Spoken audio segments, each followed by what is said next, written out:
السلام علیکم جی ویورز. ابھی جو میں جس ٹاپک پہ بات کرنا چاہوں گا بیسیکلی وہ حالات حاضرہ ہیں جو ہمارے ملک میں بن رہے ہیں.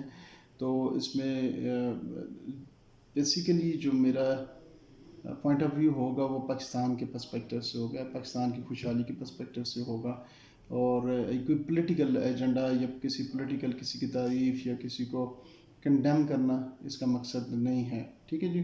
سو اس کا کچھ آپ پس منظر دیکھ لیں، چیزیں کس طرح ڈیولپ ہو رہی ہیں، اور آپ یہ دیکھ لیں کہ کیا یہ پاکستان کے لیے بہتر ہے کہ نہیں.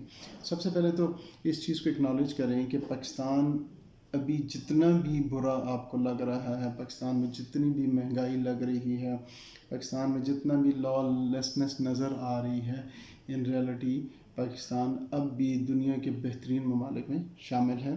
اگر نہیں آپ کو یقین آتا تو اپنے پڑوسی ملک کے اندر فار ایگزامپل انڈیا میں دیکھیں، سلمز ہیں، وہاں پہ غریب رہتے ہیں، وہیں پہ پیدا ہوتے ہیں، وہیں پہ مر جاتے ہیں. اور برائی جو ہے ہمارے نیبرنگ کنٹریز کے اندر ہم سے بے زیادہ ہے. ٹھیک ہے. ہمارے ملک میں اگر ایک آدھ کو برا انسیڈنٹ ہوتا ہے جس کو ہم سب کنڈیم بھی کرتے ہیں اور ہمیں کنڈیم کرنا بھی چاہیے، لیکن ایک بہت بڑا ملک ہے، 22 کروڑ اگر عوام ہے تو اس میں بے تحاشا گندے لوگ بھی ہوں گے.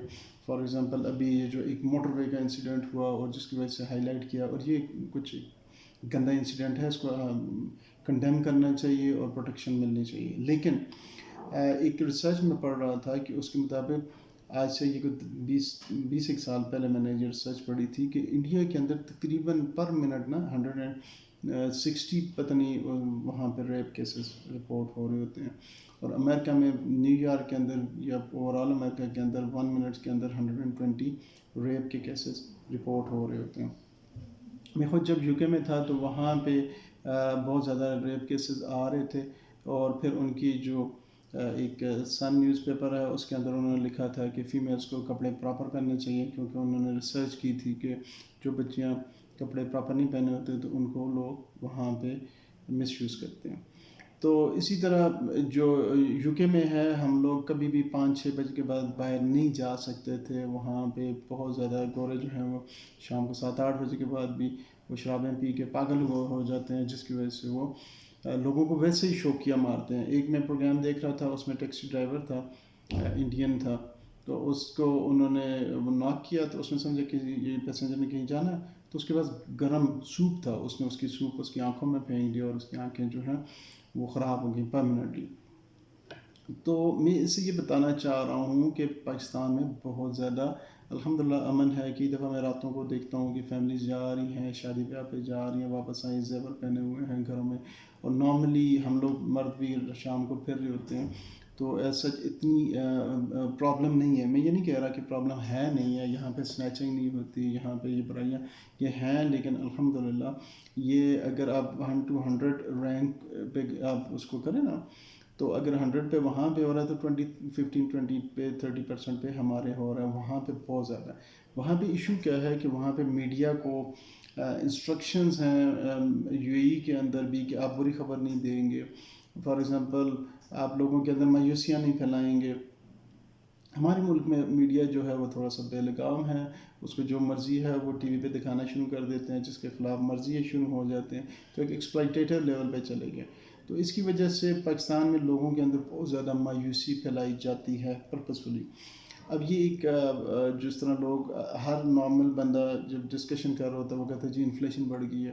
اب اس کو پتہ بھی نہیں ہوگا انفلیشن کیا ہے، کیونکہ میں خود بزنس کا اسٹوڈنٹ ہوں، پچھلے کافی عرصے سے بزنس کو پڑھا بھی رہا ہوں، مینجمنٹ کو پڑھا رہا ہوں، مارکیٹنگ کو. مجھے پتہ ہے کہ انفلیشن کیا ہوتا ہے اور اس کی ٹرمنالوجیز کیا ہیں، فارن ڈائریکٹ انویسٹمنٹس کیا ہیں، بیلنس آف پیمنٹس کیا ہے، جی ڈی پی کیا ہے، جی این پی کیا ہے، فیول کی پرائسز کیا ہیں. لیکن جس طرح ایک جنرل پبلک سمجھ رہا ہوتا ہے کہ ڈائریکٹ اس کا امپیکٹ آ رہا ہے اور جس کی وجہ سے مہنگائی ہو رہی ہے، وہ ان کو اس چیز کا احساس نہیں ہوتا. اور ماشاءاللہ پھر بھی خوشحالی ہے. میں یہ نہیں کہہ رہا کہ مہنگائی نہیں، بہت زیادہ مہنگائی ہوئی ہے، لیکن اس میں ہمیں یہ پتہ چلنا چاہیے کہ ایشو کیا ہے. جب تک آپ کو صحیح ایشو پتہ نہیں ہوگا تو آپ جو ہے وہ اسی طرح ایک مایوس ہوں گے.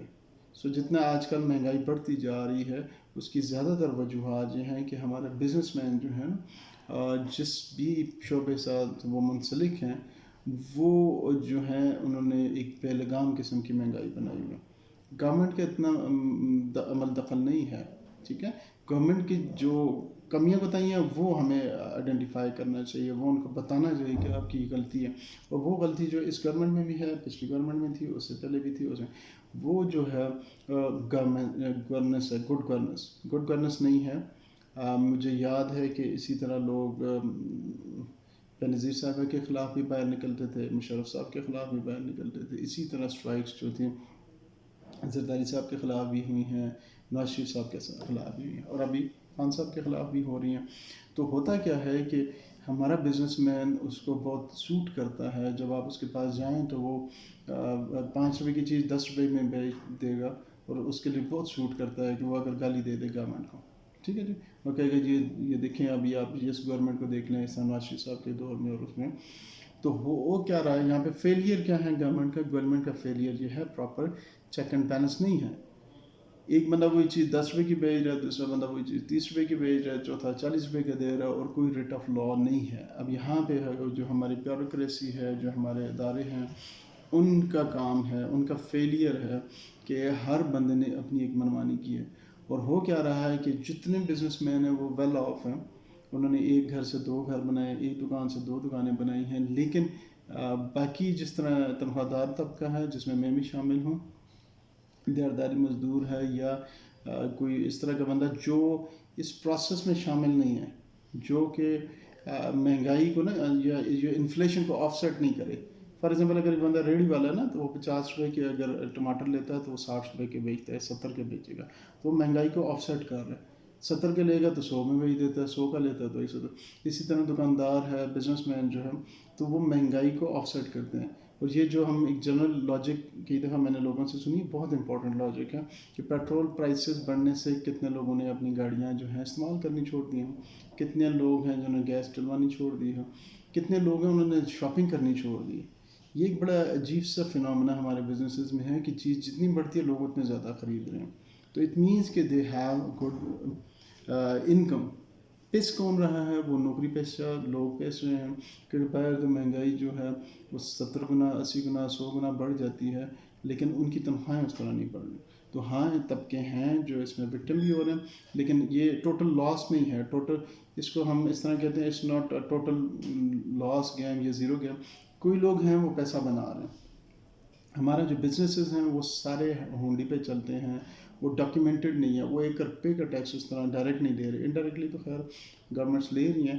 تو وہ جب تک ڈاکیومنٹڈ نہیں ہوں گے, جب تک ہمارا ایک پورا میکینزم ہے, جب ہم ان سے رسید لیں گے, رسید وہ لے گا تو وہ ٹیکس پے کرے گا, اس کا سارا ڈاکیومنٹڈ ہوگا. اس میں ہماری قوم کس طرح شعور پیدا ہو کہ وہ رسیدیں لینا شروع کریں. ٹھیک ہے, تو پھر اس کے علاوہ جتنی ہماری یہ جو ہے سبزی منڈیاں ہیں, یہ جتنا بھی ہمارا ایگریکلچر کا نظام ہے, تو بیک اینڈ پہ جو ہاری ہے, کسان ہے, وہ تو پسا ہوا ہوتا ہے. اور جتنی یہ مہنگی اگر سبزیاں بک رہی ہیں تو یہ درمیان میں آڑتی ہوتا ہے, وہ پیچھے بھی کیش کی پیمنٹ کر رہا ہے, آگے بھی کیش میں چیزیں لے رہا ہے, اور وہ سارا جتنا پیسہ ہے وہ حکومت کے یا بینکنگ سسٹم کے تھرو نہیں ہو رہا. اور وہ فرض کریں پیچھے ایک فصل ہے, وہ 2 لاکھ روپے کی وہاں سے اٹھائے گا, ٹرکوں میں ڈالتا ہے, منڈی میں لا کے ریٹ ڈیفائن کرتا ہے, اس کو وہ 10 لاکھ روپے میں وہاں پہ سیل کر دیا. فرض کیا پیچھے اس نے 10 روپے کے کدو لیے کلو, اور آگے اس نے 50 روپے کلو دے دیا, تو پھر وہاں سے انفلیشن بڑھ رہی ہے. اب یہاں پہ گورنمنٹ کا فیلئر یہ ہے کہ آپ اس پہ پراپر پرائسز پہ چیک اینڈ بیلنس کریں. پیچھے جو بندہ ہے وہ وکٹم ہوتا جا رہا ہے, درمیان میں ایک مافیا جو پیسے بنا رہا ہے, 1 روپے کا بھی ٹیکس گورنمنٹ کو نہیں دے رہا. تو یہ چیزیں تھوڑی سی ایکسپلین کرنے کا مقصد یہ ہے کہ ہمیں یہ سمجھنا چاہیے کہ ہمارے ملک میں ٹھیک ہے مہنگائی ہو رہی ہے, لیکن لوگوں کا way of life, living style بھی بہت زبردست ہے. اگر اتنا اچھا نہیں ہے, لیکن پھر ہمارے پڑوسی کنٹریز اور دوسرے ملکوں سے بہت زبردست ہے. تو ابھی جو انٹرنیشنل پرسپیکٹو میں چیزیں ہو رہی ہیں ان کو سمجھنا چاہیے. پاکستان نے کیمپ چینج کیا, اوبویسلی یہ ہم جو ہے وہ امریکن کیمپ سے باہر نکلے ہیں اور رشین کیمپ میں آ گئے ہیں چائنا کے لیے, اور یہ ایک ہماری ضرورت بھی تھی, کیونکہ امریکہ جو تھا وہ ابھی نیکسٹ اسٹیج پہ جا رہا تھا, اور انہوں نے ان کے جو آبجیکٹو یہ تھے کہ کشمیر کو علیحدہ کر لیا جائے, پاکستان کے اندر ڈسٹیبلٹ لے کے آئیں, اور آہستہ آہستہ جتنے بھی مسلم کنٹریز ہیں ان کے ساتھ یہی حال ہو. اسی اسنا میں جب ہم کہ ایک ایکسٹرنل بارڈرز پہ آپ لڑ رہے ہیں تو آپ کے انٹرنل بارڈرز پہ ایک انفلیشن کا اور مہنگائی کا وہ ایک پرچار کیا جا رہا ہے اور لوگوں کو ابھارا جا رہا ہے، اور دوسری طرف پولیٹیکل پارٹیز جو ہیں وہ ڈسٹیبلٹیز کی طرف لے کے جا رہی ہیں گورنمنٹ کو، اور وہ کوشش کر رہی ہیں کہ اس کو جتنا بھی، اس کو کہتے ہیں کیاس، جتنا بھی زیادہ ڈس آرڈر کریٹ کیا جائے، کیاس کیا جائے، جتنا بھی پریشر بنایا جائے. پولیٹیکلی تو یہ چیزیں ٹھیک ہوتی ہیں، لیکن ہمیں یہ دیکھنا چاہیے کہ ان چیزوں کا اس طرح نہ ہو کہ خدا نخواستہ پاکستان کی سالمیت پہ اثر نہ آئے. آج کل بڑا زبردست ایک ڈرامہ چل رہا ہے جو کہ سلطان عبدالحمید پہ ہے، وہ لازمی آپ لوگ دیکھ لیں، کیونکہ میں دیکھ رہا ہوں کہ بہت سے جو وار ہمارے مسلم امہ پہ، خلافت عثمانیہ پہ کیے گئے تھے، وہ ہمارے ملک میں بھی ابھی ہو رہے ہیں، چاہے وہ مذہب کے نام سے ہوں، چاہے وہ سیاسی پارٹیاں کس طرح ہو رہی ہیں، کیا اسٹوڈنٹس کو کس طرح ابھارا جاتا ہے، اور کس طرح ملک کے اندر ڈسٹیبلٹی کی جائے. تو میں جو کہنا چاہ رہا ہوں، جو لب لباب یہ تھا کہ اللہ تعالیٰ کی دی گئی نعمتوں کا شکر ادا کریں، اللہ تعالیٰ کا شکر ادا کریں کہ الحمدللہ ہمارا ایک ملک ہے، سالمیت ہے، ہم لوگ یہاں پہ فرسٹ کلاس سٹیزن ہیں. میں انگلینڈ میں رہا ہوں، وہاں پہ ہم سیکنڈ تھرڈ کلاس سٹیزن ہوتے ہیں. آپ نیشنل بھی بن جائیں، امیگریشن بھی لے لیں، you are still Pakistani, Indian یا برٹش، ٹھیک ہے. آپ ڈائریکٹ نہیں ہوتے وہاں پہ، دے ڈونٹ لائک اس، وہ ہمیں اتنی پسند نہیں کرتے. واحد ہمارا ملک ہے جس میں آپ اکڑ کے چلتے ہیں، اور اللہ کی نعمتوں میں سے ایک نعمت ہے، اس کا شکر ادا کرنا چاہیے، اس کی قدر کرنی چاہیے. پولیٹیکل رائٹ ہے، آپ میں کہتا ہوں خان صاحب کو ہٹا دیں، دوسرا کوئی لے جائیں، تیسرا لے کے آئیں، یہ ٹھیک ہے، لیکن کوئی چیز اس طرح کی نہیں ہونی چاہیے جس سے وطن کی سالمیت ایٹ اسٹیک آئے. اپنا بہت خیال رکھیے گا، اور اپنی جو رائے ہے وہ میرے ساتھ شیئر کریں.